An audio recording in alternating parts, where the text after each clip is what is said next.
Good morning. Mandy and I are in Victoria, Australia.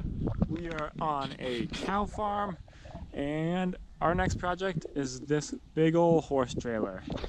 So far it's been completely stripped out, and we're staying here for about 3 weeks, maybe a little more, and we're kind of trading room and board working on this trailer, and the plan for this trailer is to turn it into a tiny home. So I'll show you around. So this is the inside of the horse trailer. It's not in the best condition, but it's not bad. It's got really good bones. It's an aluminum shell. So I'm really excited to work on it. It still needs a fair amount of work before we can really get started on it. We've got to pull out like the MDMF that's gone rotten, crappy insulation pull out, and then after that we'll run some wires, have some electricians come look at the wires, and once we're done and got the good to go for the electrical stuff, we'll get the walls up, get the ceilings up, get the floor in, and it's going to really start looking like a little tiny home. So that's the plan. This is the little barn Mandy and I are staying in while we're here.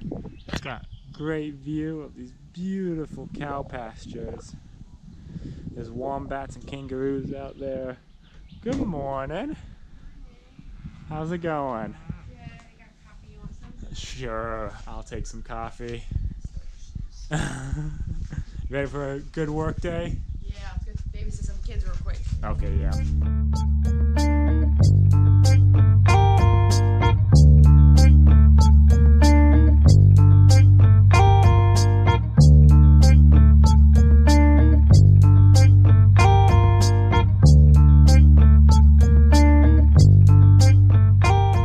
So the wiring is done. We're gonna have a fuse box right over here, or most of the wiring is done, or pulling the wires at least. But I've got all the knots where the outlets are gonna be. We've got some lights up here as well, more outlets down here. I left them a little bit loose just so that I can double check with the owner that they're all in the right spots. But yeah, we're gonna have nice, should be nice. I made a little bit of changes from the original plan, just so the light switches made more sense, have light switches by the doors and stuff.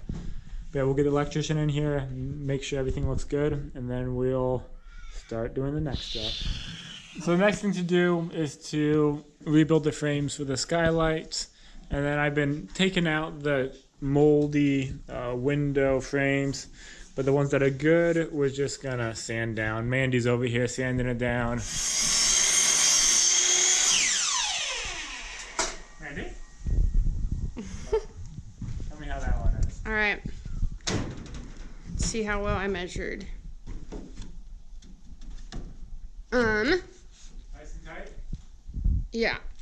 Oh my gosh, it might be too tight. So today's project is turning this old door frame from this old horse trailer. It is completely rotten out in the middle and pretty hideous, but we're gonna make it in a nice cute door because this trailer is gonna be an Airbnb pretty soon, hopefully. But as today's project is turning this nasty little frame into a double hinged door with a screen inside. How's it gonna go? It's gonna go really well. Oh, you got confidence. We'll see how it goes. Got my little shop set up over here in the shade.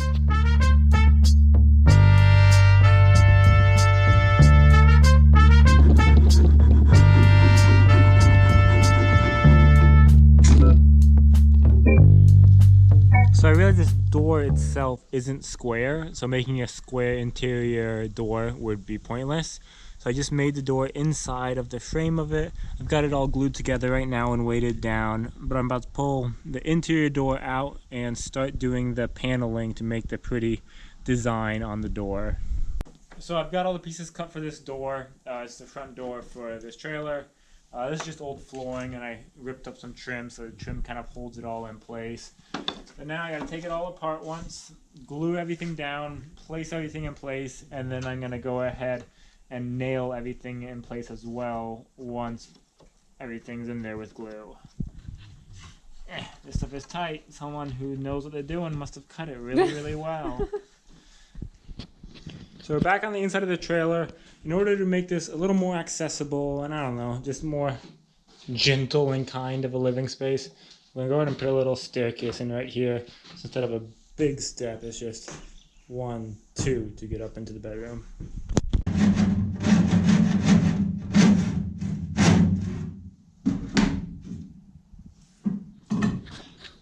I don't know if I showed you guys, but the staircase is installed. I went ahead and did kind of like a hexagonal shape just so people aren't like banging their knees on a square corner. These guys are in there just so that whatever poo we put up for the walls, we'll just put this up here as well, and it's easy just to nail and screw these on here. But yeah, it's very sturdy and solid. But I had to cover up some siding, so I had to use the siding from here over here on the bottom.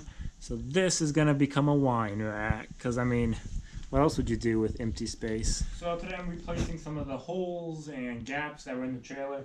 So these are the flooring ones. I just added a 2x4 underneath, supported on both sides, and then I'm adding more flooring. Hopefully I cut everything straight. And yeah, so I just gotta nail it down, and if it holds me, it holds most people. But this is just a subfloor anyway, so we're gonna cover it up. Where's that piece of wood? This is gonna be covered up with a nice, pretty floor. This floor is pretty ugly. There's like this rubber mat on it. This is another one. I just added a 2x4 across here, another 2x4 here. So progress on the trailer has been pretty slow because we've got a lot of small, tedious things, but they must be done. We're working on that today. Putting up replacements for all the rotten and damaged boards here, so that we can put the siding and ceiling up flush to the ceiling and have a solid connection joint there. Then we got insulation, so we got to be putting up that insulation hopefully today. So Mandy's getting started on the insulation. This stuff is a little more expensive. It's got this tinfoil stuff on both sides, but it's good because we're a little worried about condensation on the inside of the aluminum, so this will kind of help mitigate that. If there is insulation, it won't cause if there is condensation, it won't cause damage. So right now we're cutting it all to pieces and hanging it in the ceiling. We'll probably do 2 layers in the ceiling, 1 layer in the walls, because we'll lose the most heat out of the ceiling. But yeah, we got a long day ahead of us. I've started working on cutting out all these curves. They're a pain in the butt. They're all broken here. But I borrowed a bandsaw and I got to get those all cut. So we got the ceiling insulation up.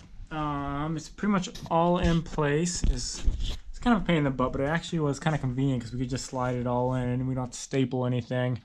But it's all in. Some of these corners are pretty difficult, these shaped ones.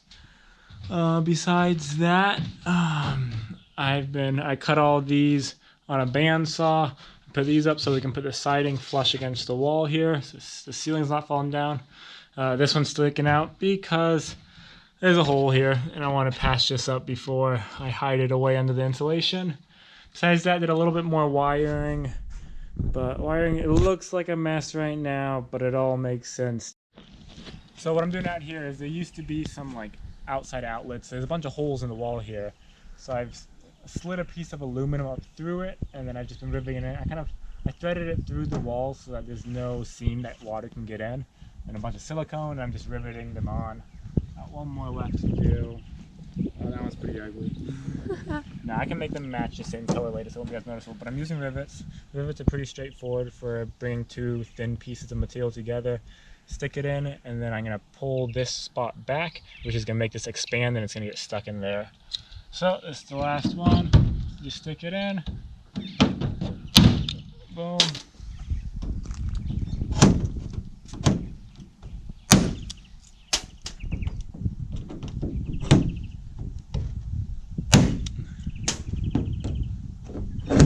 Pretty straightforward process.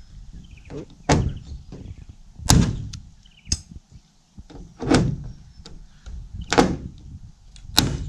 And then I can clean up the silicone later once it dries. But yeah, it should be a watertight, airtight seal. But now that we've done this, we can do all the insulation and not have to worry about this. So this is the insulation we're using for the wall, but we're adding a little bit of vapor barrier. Vapor barriers are so much easier to do from the outside, but we don't want to take all the metal off, so we're doing it from the inside. So we have to cut it. It just helps with water, and it does actually hold in a little bit extra heat, so it'll help with the R value. But right now we're just stapling the 2 things together, and then we're gonna cut out all the pieces for the wall. It'll be tedious, but we gotta staple them all into the wood and get this place nice and cozy. We've been working in here since probably 9 a.m. till it's 8 p.m. now, so 11 hours straight, and we're done with all the walls. Everything looks good. Some of them were a pain in the ass, putting all the small pieces in. But yeah, we've got some windows up just because the storm's supposed to come, but it's already feeling warm in here. Nice and cozy. How was your day? long. So Mandy is finishing up our built-in wine rack. She's just painting it right now. But it's something simple, holds 4 bottles, and it's all secured on the inside, so nice little floating shelves. But yesterday was a pretty rainy day, and we got some rainy days coming up, so we stayed inside and didn't film because it's dark in here. But we got another layer of insulation on the ceiling, because the ceiling is where you lose the most heat. So we got 2 layers of insulation up top, 1 layer on all the walls. And besides that, so the wine rack's going right in here. We had this hole, so we thought we would just fill it up with wine. It's always a good option. And back here, I had to cover that up. This was the old shower, so I slanted this way because the drain was right there. So it was a pain in the butt, custom cutting everything so it's slanted. But everything's looking good. We are ready for the walls and the floor. So we got the wine rack all painted, and I'm trying to get it in there. I made it an extremely snug fit, so I'm slowly hammering it in.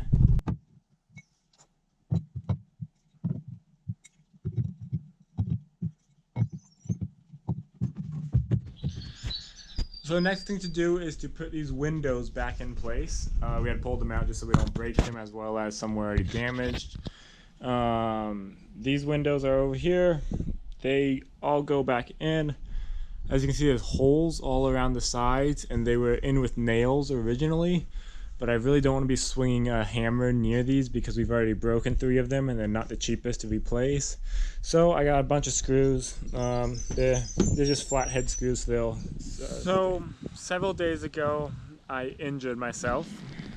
So my back's been hurting for the past couple days, so I'm digging a bunch of dirt, and then I just sneezed and it felt like I broke my back or something. So I can hardly move right now. I just had Mandy put down all the sails because we had just gotten up and started sailing, and then I sneezed. So we're gonna turn around and hopefully we can make it back. But I've never felt this kind of pain in my back before. So I will try to get out of your way, Mandy, as you sail us back. Yep, we're gonna go back. We're going to the doctors, okay? No, I don't have that kind of money. We're going to the doctors. Okay, so the nurses just came in, and I don't think it's good because they need a doctor to come look at you. Need a doctor. Alrighty.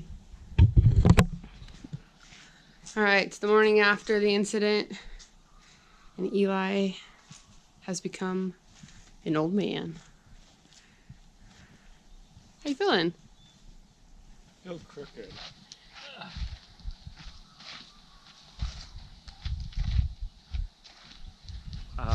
I hurt my back.